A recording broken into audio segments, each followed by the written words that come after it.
ایک خاتون نے سوال کیا کہ فرض کی 4 رکعتوں میں قل ہو اللہ پڑھ سکتے ہیں؟ گزارش یہ ہے کہ فرضوں کی پہلی 2 رکعتوں میں قرات ہوتی ہے اور آخر کی جو 2 رکعتیں ہوتی ہیں اس میں قرات نہیں کی جاتی، یعنی سورت نہیں پڑھتے، صرف سورہ فاتحہ پڑھ کر رکوع کرتے ہیں۔ دوسری بات یہ ہے کہ بہت سارے لوگ یا بہت ساری خواتین ان کو کسی نے بتایا نہیں ہوتا یا انہوں نے کسی سے پوچھا نہیں ہوتا، اس لیے میں یہ کہتا ہوں کہ بجائے اس کے کہ آپ اپنی مرضی سے کوئی دینی کام کریں، کوئی شرعی کام کریں، کوئی اچھا کام کریں اور بغیر پوچھے اس کو اپنی مرضی سے غلط کرتے رہیں تو یہ آپ کو ثواب نہیں مل رہا، آپ غلط کر رہے ہیں۔ تو آپ بجائے اس کے کہ غلط کام کریں بغیر پوچھے، تو اس سے بہتر ہے کہ آپ پوچھ کر صحیح کام کریں۔ ہر آدمی کی رسائی شرعی مسائل تک نہیں ہوتی، تو اس لیے آپ نے دین کا کوئی کام کرنا ہے، چھوٹا یا بڑا، نماز کے متعلق یا غیر نماز کے متعلق، تو پہلے اس پر آپ کسی مستند عالم دین سے پوچھ کر تسلی تشفی کریں کہ واقعی یہ ٹھیک ہے، تاکہ آپ کا وقت اور آپ کی محنت ضائع نہ جائے۔ تو اس لیے فرض جو 4 فرض ہوتے ہیں، ظہر کے، عصر کے، عشاء کے،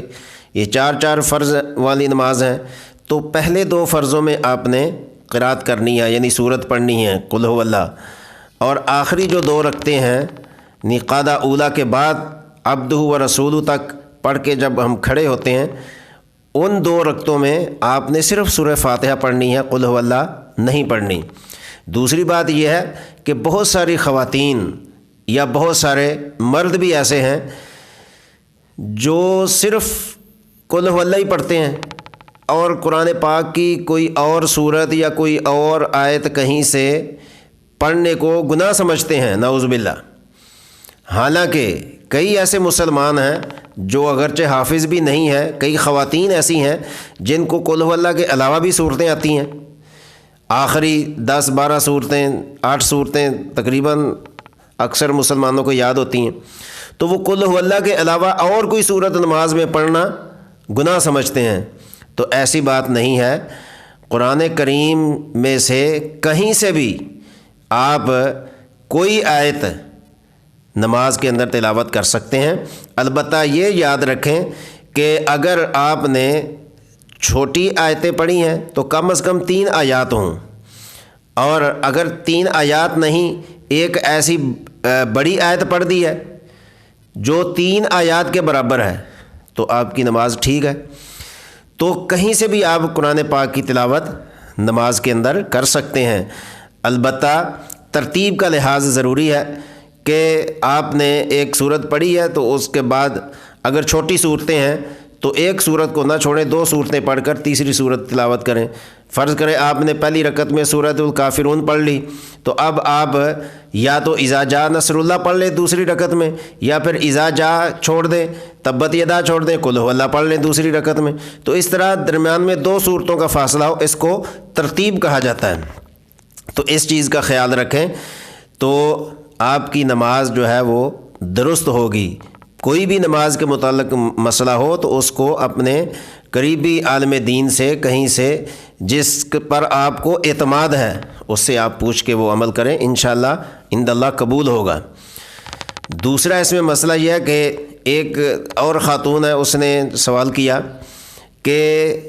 جب ہم نماز پڑھ رہے ہوتے ہیں تو دوران نماز کوئی اذان شروع ہو جاتی ہے، تو اس میں اشہد ان محمد رسول اللہ، تو آیا کہ اس میں نماز کے اندر درود پاک پڑھا جائے گا؟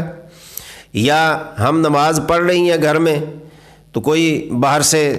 خاتون آ جاتی ہے، کوئی مہمان آ جاتا ہے، وہ آ کے سلام کرتا ہے، تو کیا ہمیں سلام کا جواب دینا ضروری ہے؟ اسی طرح ہمارے پاس کوئی اگر بیٹھا ہے یا کوئی آ گیا تو اس کو چھینک آ گئی، تو اب چھینک کا جواب دینا بھائی ہمارے لیے کوئی ضروری ہے؟ تو یہ تمام مسائل کے بارے میں پتہ ہونا چاہیے، علم ہونا چاہیے، کیونکہ ہم مسلمان ہیں۔ جتنا ہم علم کو پوچھیں گے، کریں گے، اس کی معلومات لیں گے اور اس پر ہم اپنی سوچ اور فکر کو لگائیں گے، انشاءاللہ اس کا ایک ایک لمحہ جو ہے وہ بڑا قیمتی اور اجر و ثواب کا مستحق ہوگا۔ تو میں یہ سوالات اکثر خواتین کے ہوتے ہیں، تو میں تمام اپنی معزز خواتین کو جو میری ویڈیوز کے ساتھ لنک رکھتی ہیں، رابطہ رکھتی ہیں، سنتی ہیں، اور تمام اہل اسلام کو میں مخاطب ہوں تو کہ ایسے مسائل کی طرف توجہ کریں کہ نماز ایک بہت بڑی عبادت ہے، بلکہ تمام عبادات کا مجموعہ ہے، کہ ہر عبادت جو ہے اس کی صدر عبادت جو ہے، مجموعی عبادت جو ہے وہ نماز ہے۔ تو مجموعہ عبادات جس کو کہا جاتا ہے، تو اس کے بارے میں تو بہت ہی گویا کہ علم ہونا چاہیے، تاکہ ہماری نماز جو بارگاہ الہی کے سامنے ہم پڑھتے ہیں یا پڑھتی ہیں وہ درست ہو۔ تو آئیے میں آپ کو اس بارے میں تسلی بخش جواب دیتا ہوں کہ دوران نماز، اول تو یہ کہ نماز کے اندر آپ کی توجہ جو ہے وہ سوائے نماز کے کہیں بھی نہیں ہونی چاہیے، کہ آپ اللہ کے سامنے نماز پڑھ رہی ہیں تو یہ کسی کی چھینک سن لی، کسی کا سلام سن لیا یا کسی کی طرف توجہ کی، تو یہ تو نماز سے باہر آپ کی توجہ جا رہی ہے۔ نماز کے اندر پوری یکسوئی اور پوری گویا کہ یکسانیت کے ساتھ اس عمل کو کرنا ہے کہ ہماری توجہ کسی طرف نہ جائے۔ باقی رہا یہ کہ انسان چونکہ کمزور ہے تو بعض مرتبہ نہ چاہتے ہوئے غیر اختیاری طور پر اس طرح توجہ کسی طرف چلی جاتی ہے، تو یاد رکھیں کہ دوران نماز کسی بھی انسان کے کسی بھی سوال کا جواب دینا آپ کے اوپر کوئی فرض واجب نہیں ہے۔ آپ اطمینان کے ساتھ اپنی نماز ادا کیجئے۔ نماز کے دوران نہ آپ نے کسی کی چھینک کا جواب دینا ہے، نہ کسی کے سلام کا جواب دینا ہے، اور نہ ہی آپ نے دوران نماز درود پاک کا جواب دینا ہے، کیونکہ آپ نماز کے اندر ہیں۔ نماز کی حالت میں آپ کے اوپر یہ چیزیں واجب ہی نہیں ہیں، کہ آپ کی پکڑ ہی نہیں ہوگی، کیونکہ آپ تو نماز کے اندر ہیں۔ تو نماز ایسی چیز ہے کہ اس میں